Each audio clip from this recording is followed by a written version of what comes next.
بسم اللہ الرحمن الرحیم۔ السلام علیکم۔ امید کرتا ہوں آپ سب خیریت سے ہوں گے۔ آج کا یہ ویڈیو جو ٹاپک ہے، جیسا کہ آپ جانتے ہیں کہ روحانیت کو ہم واپس کیسے زندہ کریں۔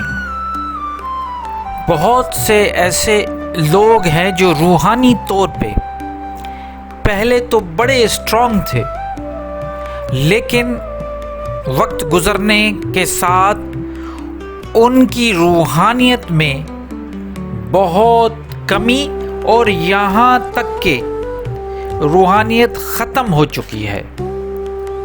تو یہ جو روحانیت پہلے روحانیت تھی اور اب روحانیت ختم ہو گئی، تو اس کو پھر سے کیسے زندہ کریں؟ ظاہر سی بات ہے ہم سے کوئی کوتاہیاں ہوں گی، ہم نے کچھ ایسے غلط عمل کیے ہوں گے جس کی وجہ سے وہ ساری روحانیت، وہ اسپرچولزم، وہ اللہ کا قرب ہم سے چھن گیا۔ اب ہمیں توبہ کرنی چاہیے اور کچھ ایسے عمل جن پہ میں آج بات کروں گا، انشاءاللہ آپ جب یہ عمل کریں گے تو بہت فائدہ ہوگا اور روحانیت واپس زندہ ہونے کے چانسز بڑھ جائیں گے۔ تو آپ میں سے جو بھی چاہتے ہیں کہ روحانیت واپس آئے، یا جو بھی روحانیت کے طلبگار ہیں، جو بھی یہ چاہتے ہیں کہ ان کو اسپرچولیٹی ملے، وہ سمجھیں کہ اصل روحانیت ہوتی کیا ہے، تو اس ویڈیو کو، اس پیغام کو پورا سنیں۔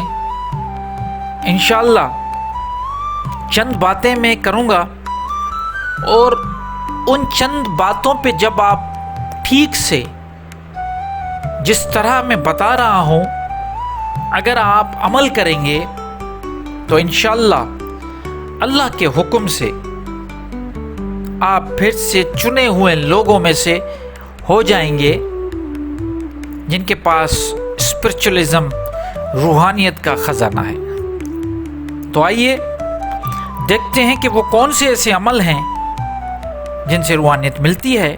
سب سے پہلے ہمیں فرض کی پابندی کرنی ہے۔ اب فرض کیا ہے؟ جو ہم پہ اللہ تعالیٰ نے چیزیں فرض کی ہوئی ہیں ان کی پابندی ہونی چاہیے۔ ان میں حقوق اللہ بھی ہے اور حقوق العباد بھی ہے۔ حقوق اللہ میں روزے، نماز، یہ جو ہمارے فرض ہیں ان کی پابندی، اور حقوق العباد کا مطلب جو لوگوں کے حقوق ہیں ان کو ہم غصب نہ کریں، ان کو ان کے اصل حقوق ہم دیں۔ جو بھی ہمارے رشتے ہیں، ہمارے گھر سے شروع کریں آپ، پہلے اپنے گھر سے۔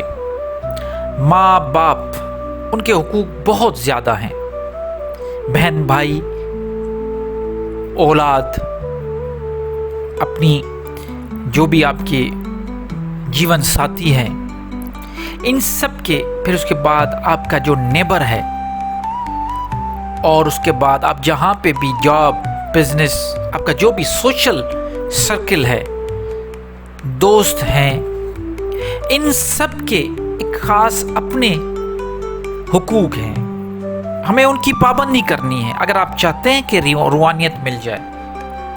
تو یہ فرض کی پابندیوں میں آ جاتا ہے۔ یہ بہت بنیادی اصول ہے روحانیت حاصل کرنے کا۔ اس کے بعد ذکر الہی، اللہ کا ذکر، اس ذات کا ہے ذکر جس نے ہمیں پیدا کیا۔ ذکر الہی میں مراقبہ بھی ہو سکتا ہے، آپ ذکر مراقبے میں بھی کر سکتے ہیں، اور استغفار کا ذکر بہت بڑا ذکر ہے جسے ہم استغفر اللہ کہتے ہیں۔ استغفار کا ذکر ایک ایسا ذکر ہے جس میں آپ دانستہ یا غیر دانستہ آپ یہ سبمٹ کرتے ہیں کہ آپ انسان ہیں، نفس سے غلطیاں ہوتی ہیں اس لیے آپ استغفار کر رہے ہیں، آپ معافی کے طلبگار ہیں، اللہ غفور رحیم ہے، یہ سب سبمٹ کر رہے ہیں، تو ذکر الہی ہونا چاہیے۔ تیسرے نمبر پہ قرآن پڑھنا۔ قرآن ایک ذکر ہے، قرآن ایک شریعت ہے۔ وَلَقَدْ يَسَّرْنَا الْقُرْآنَ لِلذِّكْرِ فَهَلْ مِن مُدَّكِرٍ، ہم نے اس ذکر کو بڑا آسان کر دیا، کوئی ہے نصیحت لینے والا؟ اللہ فرما رہا ہے افلا يتدبرون القرآن او علی قلوب اقفالها، کوئی ہے جو اس قرآن پہ تدبر کرے یا تمہارے دلوں پہ تالے پڑ گئے؟ تو قرآن کو پڑھنا ہے۔ افلا تعقلون، عقل کرو، تو ہمیں تدبر کر رہا ہے۔ افلا تبصرون، دیکھتے کیوں نہیں؟ ہمیں دیکھنا ہے، ہمیں سمجھنا ہے، ہمیں تدبر کرنا ہے، ہمیں غور فکر کرنا ہے۔ بڑا آسان ہے قرآن، اس میں شریعت بھی ہے، اس میں محکم آیات بھی ہیں، تو اس میں متشابہات بھی ہیں۔ ہمیں اللہ نزل احسن الحدیث، اللہ نے احسن حدیث نازل کی، ہمیں وہ حدیث پڑھنی ہے جو قرآن میں موجود ہیں۔ ہم دوسری روایت پڑھ رہے ہیں، لوگوں کی بتائی ہوئی چین آف نیریشنز ہم پڑھتے رہتے ہیں کہ بخاری صاحب یہ بتا رہے ہیں، ہمیں صحیح مسلم میں یہ بتا رہے ہیں، پھر ان کے تابعین ہیں، صحابہ ہے، تبع تابعین ہے، یہ ساری ایک چین آف نیریشنز ہم پڑھتے ہیں، ان پہ عمل بھی کرتے ہیں، ہمارا ایمان بھی ہے۔ لیکن اللہ نزل احسن حدیث، جب اللہ احسن حدیث نازل فرماتا ہے تو اس کو نہیں پڑھتے۔ فبی آئیے حدیث بعد اللہ یؤمنون، جو اللہ تعالیٰ نے حدیث بھیجی اس کے بعد پھر کس آیتوں پہ آپ یقین کریں گے؟ تو قرآن پڑھنا ہے۔ چوتھے نمبر پر نفس کی تزکیہ، پاکیزگی، نفس کو کیسے، زبان کی حفاظت، رزق حلال، خدمت خلق، آپ کے جو بھی سینسز ہیں ان سب کی حفاظت کرنی ہے، کان کی، آنکھ کی، زبان کی، ٹچ کی۔ رزق حلال کمانا ہے، خدمت خلق کرنی ہے۔ نفس، کیونکہ نفس ہی پلیت کرتا ہے، وہ کہتے ہیں نفس پلیت پلیت کے تانت آسا، اصل پلیت نہ ہنسے۔ ہم تو اللہ کی روح ہے، اللہ نے خود کہا کہ میں نے اپنی روح پھونکی ہے، تو ہم میں جو روح ہے وہ تو اللہ کی ہے، لیکن اس نفس نے ہمیں پلیت کیا، تو اس کو بچانا ہے، اس کا تزکیہ کرنا ہے۔ قرآن کی پوری تعلیم اسی پہ ہے، انبیاء کرام کی تعلیم اس پہ ہے، صالحین کی تعلیم اس پہ ہے، ولی اللہ، اولیاء اللہ کی تعلیم اسی پہ ہے۔ اس کے بعد کوشش کریں کہ آپ کا اٹھنا بیٹھنا ہو، صحبت صالحین ہو، اللہ کے جو اچھے بندے ہیں، جن کے اعمال، جن کی گفتگو میں پاکیزگی ہے، جن کے آپ جاتے کچھ فیض ملتا ہے، روحانی فیض ہو، آپ بیٹھے ہیں، آپ کو علم مل رہا ہے، ان کے ساتھ آپ کو وقت گزارنا چاہیے جتنا ہو سکے۔